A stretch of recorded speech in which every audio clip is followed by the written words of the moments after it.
So the second session outcome that I was hoping we would get from today is that you're able to use program review as an opportunity to evaluate your curriculum design. And so we are considering doing that in a guided pathway lens. Normally, Carrie Barra is here to present with us, but she's unable to be here today, so she has sent us a video that we are going to take a look at before we go on our first break. Hi everyone, I am here today to talk to you about program review, guided pathways, and curriculum. So when you're writing the curriculum portion of your program review, you should be thinking about what changes you're going to make for your curriculum review in the year following your program review. And we'd like to start shifting towards how you do that from a guided pathways perspective. So we've been doing this a little bit in the curriculum committee, but we're going to start embedding it into program review because that's really where the decision should be made. So program review, you map out what you're going to do, and then you do it in your curriculum review the following year. So you should be looking at the goals of the program, and that includes looking at students' goals who are taking your courses or enrolled in your programs. So the purpose and goal of this presentation is to empower you, the discipline faculty, to make curricular decisions based on helping students reach their academic and career goals. So what is guided pathways? And hopefully, all of you have heard some version of a presentation from me or somebody else talking about guided pathways. And there's lots of different ways to think about it. So here's just a couple of brief ones from some major entities that have contributed to the conversation about guided pathways. The State Chancellor's Office, who our guided pathways implementation is based on the model provided by the State Chancellor's Office, and we actually are following the grant, the framework provided by them. The Guided Pathways framework creates a highly structured approach to student success that provides all students with a set of clear course-taking patterns to promote better enrollment decisions and prepare students for future success. So that's very broad from the State Chancellor's Office, and then also from the Educational Advisory Board. Guided Pathways is a movement that seeks to streamline a student's journey through college by providing structured choice, revamped support, and clear learning outcomes, ultimately helping more students achieve their college completion goals. The reform recognizes that the current self-service model of community colleges leads many students to unintended dead ends or unforeseen detours in the form of excess or out-of-sequence credit. So that's one of the things we're trying to clear up. And then another very basic one from the California Guided Pathways proposal plan. I can't remember what the last P stands for. Guided Pathways Reform is a student-centered approach that can dramatically increase the number of students earning community college credentials while closing equity gaps. So we really want to think about that, closing those equity gaps while we are in there, and really thinking about our student population, the student population in our classes and in our programs and at the campus as a whole. We should really be thinking about all of these things.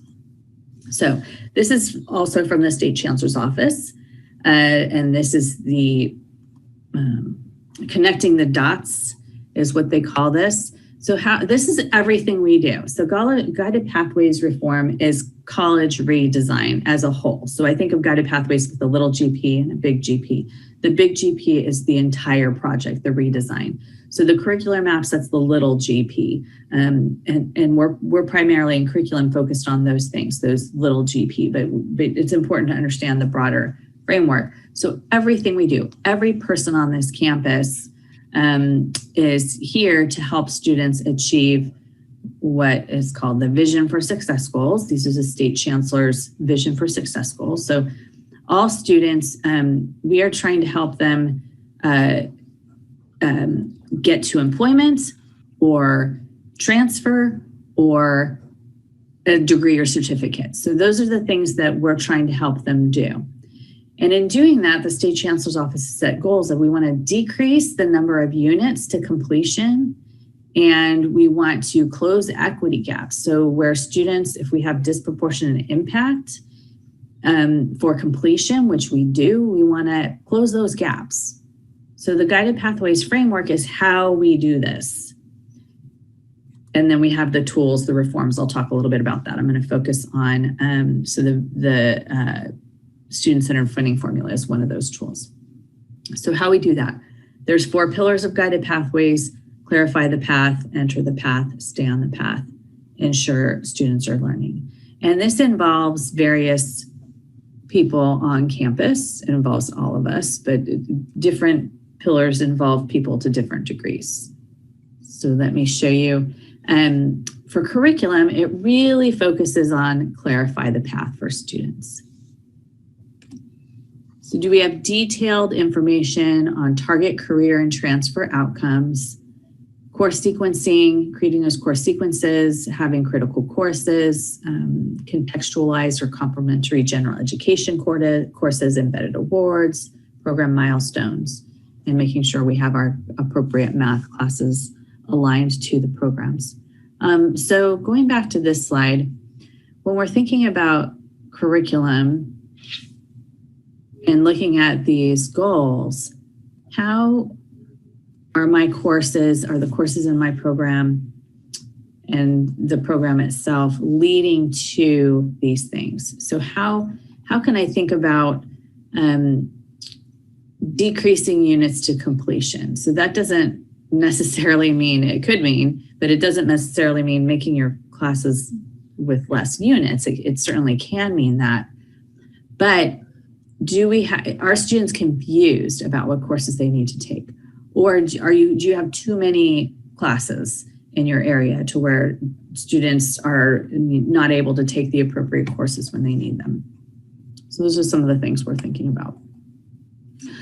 For the student-centered funding formula, we have a base.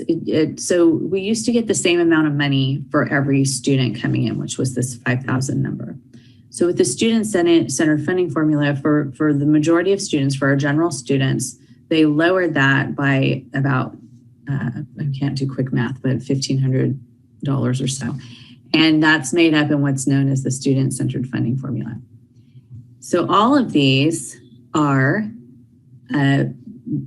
money that we get. So this is motivation for the campus to have guided pathways framework. It's motivation for administrators to have the guided pathways framework because we want to increase the number of degrees and certificates awarded because it increases the amount of money that the college gets. So I just want to talk about this very quickly. When we're looking at degrees and certificates, the associate degrees for transfer, that's the biggest bang for our buck. That's $1,700 per student. So when we award those, that's where we get the majority of money from. A little bit less for associate degrees, but this might be a good reason to consider from a fiscal perspective, having where you have an ADT, perhaps getting rid of your associate degree, unless there's a really good reason to keep it. And there are some cases where there are good reasons to keep the associate degree. But if you're just thinking it's offering more options for the students, it's probably not. It's probably offering more confusion than it is flexibility. So you can make your ADT more flexible, perhaps, as long as it's in line with the transfer model curriculum. So that you might consider that. We don't have baccalaureate degrees. Credit certificates. So what they mean by credit certificates, 16 units or more, what they mean are transcripted, the certificates of achievement. So the certificates of achievement are the only ones that we get funding for. So those low unit certificates, we do not get funding for those. Also, the students we only get funded for one award per student. So it's the student gets whatever, if a student earns an associate degree and a certificate in the same year, then we only get awarded for the associate degree. We don't get awarded for the certificate of achievement. And then we also get awarded for successful transfer to a 4-year institution, completion of 9 or more CTE units, completion of transfer math and English in the first year. So that's why we've been really pushing the students to take math and English in their first year. And this is just a chart showing the different certificates. So if you're looking at, this is from our dashboard, our data dashboard, you can see that there was this large increase in certificates, but those are low unit certificates. So it might look good if you're not looking carefully at it, but that's sort of misleading. So if you're bringing something like this to the program review committee, then they'll be looking at it and saying, well, that's certificates, those aren't transcripted. We're not funded for those, but these ones really are the ones, the certificate of achievement, this brown line, that's the good one for certificates in terms of transcripted for the students, and also financial aid. We do not get students do not get financial aid for those low unit certificates or the certificates that are not transcripted. So they get financial aid for the certificates of achievement. And then you can see here over this time period, the associate degrees, associate in arts and associate in science, have gone down a little bit, or at least the associate, yes, associate in arts, associate in science. But the transfer degrees, the orange line and the red line, these have gone up. So there's been a steady, slow increase. That's good, and that's how it should be. So when we're talking about the guided pathways, we're following the work plan, which is the State Chancellor's Office work plan that has 14 key elements. And I selected 3 that are relevant to curriculum. We have the Inter-Segmental Alignment, which is colleges engage in systematic coordination with K-12, four-year institutions, and industry partners to inform program requirements. Guided in major and career exploration, we have structures in place to scale major and career exploration in a student's college experience, early in a student's college experience, and then clear program requirements, clarify the path. College is clarifying course sequences for programs of students, including key milestones, creating predictable schedules, etc. So the 2 I really want to focus on are the intersegmental alignment and the clear program requirements. So we created our program maps. That was 6, which many of you were involved in. And then for clear program requirements, you want to think about this in your program review. Do you have your course sequencing maps done?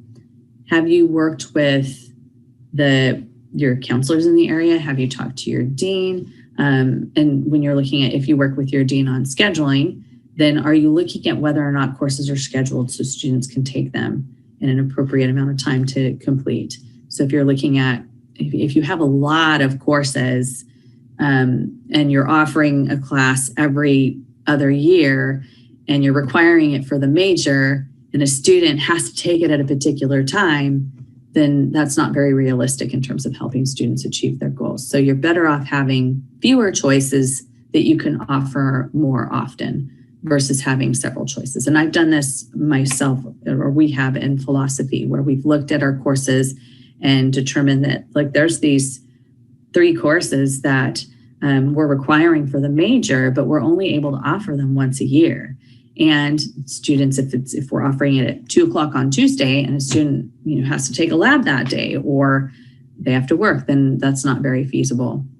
So we really want to think about that. And also, if you have a lot of options versus, let's say we have 3 classes and only majors are taking that class, versus having 1 class that only majors are taking, then you have more students that are going to take that 1 class versus spreading them out. So in terms of being the ability to offer it and having the dean schedule it, that's very helpful as well.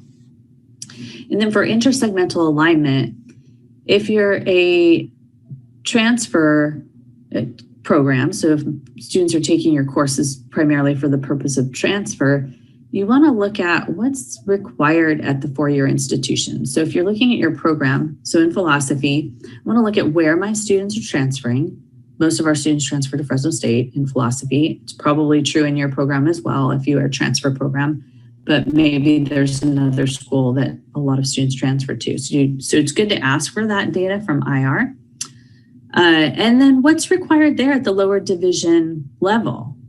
So in philosophy at Fresno State, they only require one philosophy course at the lower division level for the major. Students are required to take other philosophy courses for general education, but not for the actual major. So you want to think about that when you're creating your program maps. Of course, we also have an ADT, so there's requirements for the ADT. So there's a lot to consider when you're taking a look at that, but that's what you should be looking at. As a community college, of course, we are discipline experts in our fields of study, but we are also beholden to the institutions where our students are transferring or the industry where our students are being employed. So it's not free reign. We really need to think about that. What are the students' goals and how do we help them get there? So the correlation between curriculum and confusion. In 2016 and 2017, Fresno City College students graduated with an average of 102 units. And the vast majority of programs require no more than 60 units to graduate. So that's 40 units of confusion, or they didn't clarify early enough. Very unlikely that that's 40 units of exploration. I'm a big fan of letting students explore as long as they know they're exploring. So on average, if students are graduating on average with 42 more units than they need, there's something wrong there. Fresno City College has approximately 300 degrees and certificate programs and 1,600 courses. So this is really confusing for students when they're trying to select a major. We're working on that. We have our RAM pathways, or the meta majors, established, and that should help students in clarifying earlier on, but there's still a lot to choose from. And then it's confusion for students in what courses they need to take in order to complete their goals. And we rely on the counselors to help out with this, but that's too much for any one person to be an expert on. So we really need to clean up curriculum as a part of the goal here. So it's important to understand how our curricular decisions impact our students. And really, in order to do that, you need to talk to people outside of your discipline area. You need to talk to counselors, admissions and records, and hear what they're saying or listen to. It doesn't mean you have to follow the advice of whoever you're talking to, but just more information is better when you're making decisions. So what does curriculum cleanup mean? So the next few slides are from the State Academic Senate. So this is not Carrie Ibarra telling you what you should be doing. This is based on statewide initiatives, the state supported by the State Academic Senate. So several of us have been to many State Academic Senate events talking about this. So we're not just flying blind here or just following the lead based on the State Chancellor's Office. This is faculty who have been involved in this from very early on. So from the State Chancellor's Office, the State Academic Senate, what does cleanup mean, curriculum cleanup? And this was from the Curriculum Institute in 2019. So curriculum and discipline experts examine data across the institution. So we're not just looking at our own curriculum, but we're looking at how does it fit with other curriculum, especially if you're in a general ed, if your program is primarily general ed. So in philosophy is another example. Again, we have a philosophy degree, but the majority of students in our program are not philosophy majors. The majority of them are taking classes for general education, and some of our classes are required for other majors. So Phil 1C ethics is required for nursing if students are going to go on to get a BN. So most students take ethics if they're nursing students. In engineering at Fresno State, they require philosophy courses at the lower division level. So engineering students at Fresno City often will take a philosophy course to meet the general education requirement for humanities. So you want to understand not just your program, but how your courses are related to other programs on campus. So you want to ask a lot of questions and not jump to conclusions. So when I say curriculum cleanup, we tend to think of that as deleting, and we do want to delete, but it could also mean adding some things. So it may mean discontinuing some awards, and it may mean creating some new ones. So we want to be open and listen. It definitely does not mean that we're losing jobs or that people are going to be displaced. It could mean some programs are cut ultimately, but that's not really where we're at. We're looking at how are we making it cleaner. And I'll give you another example. We in philosophy over the last 8 years have decreased the number of courses that we're offering, but we doubled the number of sections that we're offering because we're really focusing on what the students need versus what we prefer to teach. So social and political philosophy is an example. That's one that there's always one or two instructors who love to teach that course. It's a great course, but it transfers. It transfers to CSUs and UCs, but it transfers as an elective. So they're not generally getting credit for it. There may be a couple of philosophy programs in the state where it exists, but it's certainly not one that's generally required for philosophy majors at the lower division level. So you want to think about those things. So it means looking at the end, employment and transfer.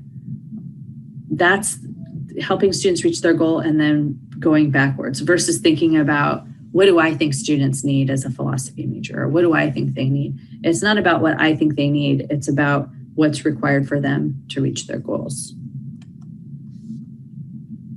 So some things to think about. Are there courses in your catalog or courses in your program that are never offered?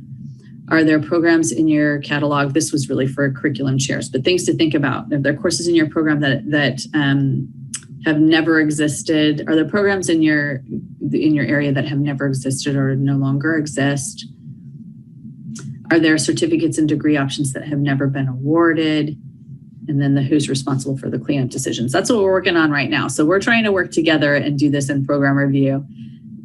So when you come to curriculum, that we're all on the same page in how we're looking at this. Some questions to ask for general education. As I mentioned, where are students going? Think about what the general education pattern is and what its purpose is when you're trying to put classes forward for general education.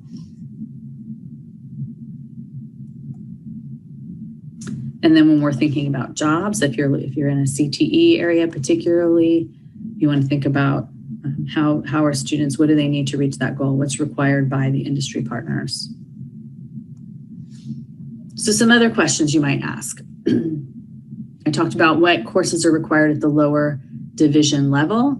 If a class isn't required for transfer or job, but faculty like to teach the content, is there a way to incorporate it into other curriculum? So themed classes are wonderful. And I've been doing that for the last 4 years. I've been doing themed classes with critical thinking, where I'll do critical thinking about environmental issues because I have a passion for environmental issues.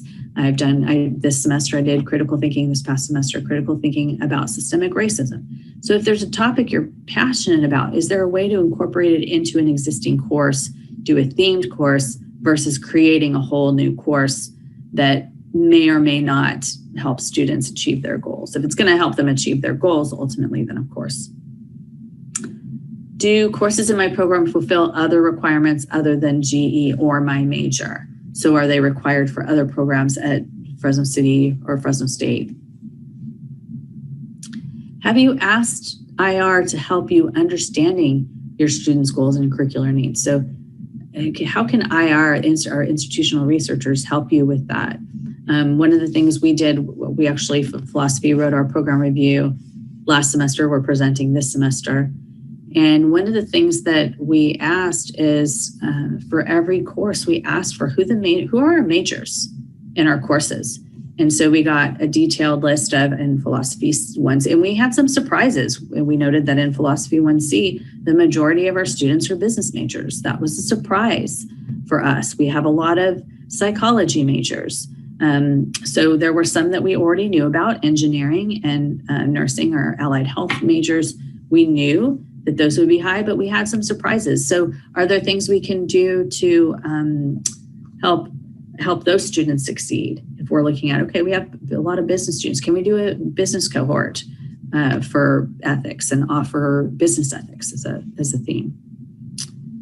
Am I collaborating with counselors in my area yet to help understand the curricular needs of students in my major, or how my courses fit into the larger curricular picture? So it's really important to work with counselors, and because they understand the curriculum in terms of the bigger picture and the student need better than most of us do as discipline faculty. So we're seeing it from our own experience. We're seeing it from the subject matter expertise, which is important, of course, but in terms of how our courses fit a student's needs, the counselors will understand that better than most of us will. So it's important to talk to them. And then also you want to keep in mind that discipline faculty make recommendations to the curriculum committee. The board has ultimate authority, but the board of trustees, they generally refer to the academic senates, and the academic senates generally defer to the curriculum committees. They do on our campus. Our academic senate defers to the curriculum committee. So the decisions are not up to discipline faculty members. Ultimately, you're making recommendations. So you want to keep that in mind, that we're all here to help and understand each other, and rarely does the curriculum committee go against recommendations by discipline faculty, but we are starting to think about that more and having those conversations. So keep that in mind. And if you have any questions for me, please feel free to email me. I'm also happy to come talk to your program or your department. I would love to come talk to you. So invite me and we can take a look at your curriculum and talk about some of these things further. So please utilize me if you would like. I'm happy to be there for you. And have a good day. Good luck with your program review.